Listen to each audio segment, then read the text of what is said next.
Hello everyone, today I am going to start chapter number 22, surface area and volume of the right circular cylinder। सबसे पहले आपने इसके formulas जो हैं वो लर्न करने हैं। जैसे ये सिलेंडर है, सिलेंडर का ये जो पोर्शन है इसको बोलते हैं कर्व्ड सरफेस एरिया।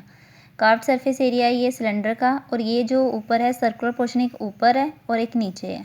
ठीक है, तो ये इसको ये दोनों जो हैं बेस हैं सिलेंडर के, और टोटल इनको मिला के ये दो सर्कुलर पोर्शन है, मीन्स सर्कुलर। तो यहाँ पे एरिया ऑफ सर्कल का फॉर्मूला आएगा पाई आर स्क्वायर इनको, और कर्व्ड सरफेस एरिया, इन सभी को मिला के हमारे पास बन जाएगा टोटल सरफेस एरिया। ये जो कर्व्ड पोर्शन है उसका फॉर्मूला होता है 2 पाई आर एच। ठीक है, सिलेंडर का ये जो सर्कुलर पोर्शन है यहाँ पे ये स्मॉल आर से डिनोट किया, मीन्स इसका है रेडियस, और ये यहाँ से लेके यहाँ तक इसकी क्या है हाइट, और ये भी इसका रेडियस। कर्व्ड सरफेस एरिया का formula 2 pi R H, and total surface area का फॉर्मूला क्या होता है 2 पाई, जैसे यहाँ पे लिखा है 2 pi R into H plus R. तो ये कैसे बनता है, एक इसमें कर्व्ड पोर्शन आएगा और दो सर्कल हैं, एरिया ऑफ सर्कल का फॉर्मूला आता है पाई आर स्क्वायर। तो अगर 2 सर्कल हैं तो उसका बन जाएगा 2 पाई आर स्क्वायर। तो इन दोनों में से 2 पाई आर कॉमन आ जाएगा और रह जाएगा अंदर H plus R. Okay, and area of base of cylinder, area of base of cylinder यह भी बताया कि जो एरिया ऑफ ये जो सर्कुलर पोर्शन है इसमें, तो ये सर्कुलर जो है इसका बेस है सिलेंडर का और सर्कल भी है, इसीलिए एरिया ऑफ जो बेस ऑफ सिलेंडर है वो आ जाएगा पाई आर स्क्वायर।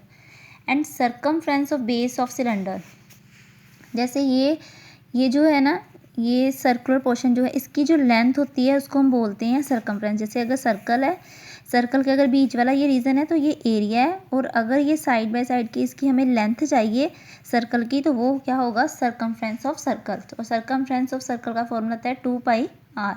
बेस इसलिए लिखा है क्योंकि ये सर्कुलर का जो सिलेंडर का है वो बेस है, चाहे आप इधर से ले लो चाहे ऊपर से। ठीक है, एंड नेक्स्ट है डायमीटर। डायमीटर पता है, अगर एक सर्कल हो सेंटर से जो लाइन पास होती है वो होता है डायमीटर, और वो रेडियस का क्या होता है डबल होता है। ये डायमीटर है ये होता है रेडियस का डबल, क्योंकि अगर सेंटर से शुरू हो कोई लाइन और जाके सर्कल को टच करे वो रेडियस है, तो हाफ और हाफ ये मिलके ये हमारे पास क्या बन जाएगी, जो सेंटर से पास हो रही line segment diameter. So diameter is equal to 2 time of radius, and radius is equal to diameter upon 2। जो उसका रेडियस है वो कैसे आएगा, अगर डायमीटर का हाफ कर दिया जाए। और एक फॉर्मूला है कि अगर मान लो एक सिलेंडर है लेकिन वो नीचे से तो उसको क्लोज़ किया हुआ है, नीचे से वो क्लोज़ है बट ऊपर से वो ओपन है। ठीक है, जैसे गिलास हो गया, अगर वो सर्कुलर शेप में है पूरा, ऊपर से वो ओपन है, तो हमने ये देखना है कि यहाँ पे हमने इसको पेपर यूज़ करना है इसको बनाने के लिए। ठीक है, जहाँ स्टील का बनाना, ग्लास स्टील यूज़ करनी है, तो उसमें इसका कितना आएगा एरिया आएगा, जहाँ इसके जो कितना हमने इसके पोर्शन को पेंट करना है, कुछ ऐसा हो। ठीक है, उसके लिए एक तो इसमें कर्व्ड पोर्शन आएगा ये वाला, और एक इसका ये वाला नीचे वाला जो बेस है, तो वो क्या बन जाएगा पाई आर स्क्वायर। मीन्स अगर वो आपको बता रहे हैं कि ऊपर से वो ओपन है, जहाँ कोई सिलेंड्रिकल चीज़ है ऊपर से ओपन है या नीचे से ओपन है, तो दोनों में हमने ये फॉर्मूला लगाना है, क्योंकि उसमें सिर्फ एक कर्व्ड पोर्शन बच जाना है और एक एरिया ऑफ बेस बच जाना है। वैसे एरिया ऑफ बेस 2 होते हैं, लेकिन अगर ऊपर या नीचे से कंडीशन दी हो कि वो ओपन है तो फिर हमने एक जो बेस है वो रिमूव कर देना उसका area. 2 pi R H plus pi R square, ये आ जाएगा ओपन सिलेंडर का। Next exercise 22.1, see the statement, find the curved surface area and total surface area of cylinder, the diameter of whose base is 7 cm and the height is 60 cm। कहते हैं इसमें curved surface area total surface area find करना cylinder का, और जो diameter है उसका base दिया है 7 सेंटीमीटर और उसकी जो हाइट है वो हमें दी है 60 सेंटीमीटर। ठीक है, let's see. Diameter of the base of cylinder 7 given है, और हमने कर्व्ड सरफेस एरिया और टोटल सरफेस एरिया फाइंड करना है। कर्व्ड सरफेस एरिया का फॉर्मूला होता है 2 पाई आर एच, और जो पाई है उसकी वैल्यू 2 होती है, एक तो 22/7 और एक 3.14। इन दोनों में से कोई भी यूज़ कर सकते हैं, लेकिन मैक्सिमम हम यही करते हैं। अगर स्पेशली किसी सम में बोला हो कि यही वैल्यू यूज़ करो तो फिर वही करना, अदरवाइज़ कोई भी कर सकते हो, लेकिन मैक्सिमम हम 22/7 ही करते हैं। एंड रेडियस जो है वो इसका कितना आ जाएगा, डायमीटर का हाफ कर देंगे 7/2, हाइट गिवन है, रेडियस भी है और फॉर्मूला है 2πRh, 2 मल्टीप्लाई पाई की वैल्यू 22/7, r हो गया 7/2 और h है 60। फिर हमने यहाँ पे इसकी कटिंग वगैरह कर दी, 7 1 जा 7 1 जा 2 1 जा 2 1 जा और बाकी को मल्टीप्लाई करके आएगा 1320 centimetre square. And total surface area of cylinder, total surface area of cylinder कितना आएगा, 2πr into H plus are. ठीक है, ये फॉर्मूले इसके लर्न कर लेना पहले अच्छी तरह से। 2πr into H plus R, 2 multiply बाकी वैल्यू रिप्लेस कर दो, 22/7 पाई 7 आर जो है 7/2, एच 60 और अब ये होल नंबर में है टर्म और ये फ्रैक्शन में है तो इनका एलसीएम लेना पड़ेगा इनको ऐड करने के लिए। तो इसका एलसीएम आएगा 260 से मल्टीप्लाई होगा 120 प्लस 7/2 और आ जाएगा 127/2। यहाँ पे इसकी कटिंग हो रही है और कितना रहेगा 22 मल्टीप्लाई 127, 2 1 2 11, ये हमारे पास जो है इसको मल्टीप्लाई करके आंसर आ गया 1397 सेंटीमीटर स्क्वायर। और एक बात, जब आप एरिया फाइंड करते हो, जो भी आपको मीटर या सेंटीमीटर जो भी दिया है, आपने उसका जो यूनिट है वो स्क्वायर लिखना है। ठीक है, सेंटीमीटर स्क्वायर। अगर पेरीमीटर फाइंड करना है या किसी की लेंथ फाइंड करनी है फिर जस्ट सेंटीमीटर। अगर वॉल्यूम फाइंड करना होता है फिर सेंटीमीटर क्यूब या मीटर क्यूब, जो भी मीन्स यूनिट दिया हो, तो जो उसकी पावर है वो एरिया में 2 लगानी है और जो वॉल्यूम है उसमें 3 लगानी है।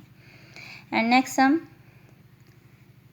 सम number second, see the statement, the curved surface area of cylindrical rod is 132 centimeter square, find its length if the radius is 0.35 centimeter।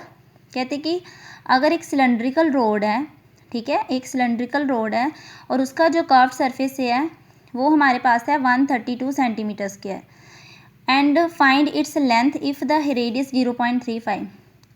एक सिलेंड्रिकल रोड है, उसका कर्व्ड सरफेस एरिया गिवन है और हम find its length, length mean उसकी जो cylindrical road है उसकी हमने हाइट फाइंड करनी, क्योंकि अगर मान लो एक गिलास है जहाँ एक पाइप है, अगर सीधी खड़ी करोगे तो वो उसकी हाइट है, अगर ऐसे नीचे फर्श पे ऐसे रख दोगे तो फिर वो उसकी लेंथ हो जाएगी। ठीक है, तो उसी तरह जो रोड है जो उसकी लेंथ है वो उसकी हाइट ही होगी इसमें। And if the radius is this, let's see. अभी जैसे इसमें कर्व सरफेस एरिया दिया हुआ है सिलेंड्रिकल रोड का 132, एक साइड पे हमने फॉर्मूला अप्लाई करना है और एक साइड पे हमने वैल्यू लगानी है 132 एंड 2 मल्टीप्लाई 22/7, आर गिवन है, एच एज डी से रहने देंगे क्योंकि हमने फाइंड करना है और ये सारी टर्म मल्टीप्लाई की फॉर्म में है। तो इन सभी को जब हमने लेफ़्ट से राइट में शिफ्ट करना है तो इनका सभी का रेसिप्रोकल हो जाएगा। ठीक है, तो बन जाएगा यहाँ पे 1/2, 7/22 और 100/35। यहाँ पे इसका जो रेडियस था डेसिमल में था तो पहले डेसिमल ब्रेक कर लिया था और इधर आके इसका रेसिप्रोकल कर दिया 100/35 और फिर कटिंग आप अपने अकॉर्डिंगली कर लेना। एंड हाइट कितनी आ जाएगी 60 centimetre. Next sum number third, C the statement, the area of the base of the right circular cylinder is 616 centimetre square and height is 0.25 centimetre, find the curved surface area of cylinder. इसमें तो एक तो area of base of cylinder दिया है, mean उसका सिर्फ एक ही base जो है उसका जो एरिया ये दिया है 616 सेंटीमीटर, हाइट भी गिवन है और इसमें हमने कर्व्ड सरफेस एरिया फाइंड करना है। तो कर्व्ड सरफेस एरिया का फॉर्मूला होता है 2πRh, एच है हमारे पास, आर हमने निकालना है। तो आर कैसे आएगा, पहले जैसे एरिया दिया है तो एरिया का एक साइड पे फॉर्मूला एक साइड पे वैल्यू लगा के आर फाइंड करेंगे, फिर कर्व्ड सरफेस एरिया फाइंड होगा। Let's see, area of base of cylinder 616 centimetre square दिया है तो आ जाएगा πr स्क्वायर, एक साइड पे एरिया एक साइड पे value and 22/7 multiply R square is equal to this, R square is equal to 616 multiply इसका रेसिप्रोकल हो जाएगा एंड कटिंग करके कितना है 28 एंड 28 मल्टीप्लाई 7 196। फिर आपने ये देखना है कि 196 जो है किसका स्क्वायर है 14 का, दोनों साइड पे सेम पावर है वो कट होगी, r is equal to 14 centimetre. And curved surface area of cylinder ये हमने फाइंड करना था, इसका फॉर्मूला था 2πRh, r हमने फाइंड कर लिया है, वो इसकी वैल्यू रिप्लेस कर देंगे r की, h हमें ऑलरेडी दिया हुआ है वो है 2.5, वो रिप्लेस कर दिया एंड 7 1 7 2 और इन सभी को मल्टीप्लाई करके आएगा 220 सेंटीमीटर स्क्वायर। ओके, आज के लिए इतना ही है, थैंक यू।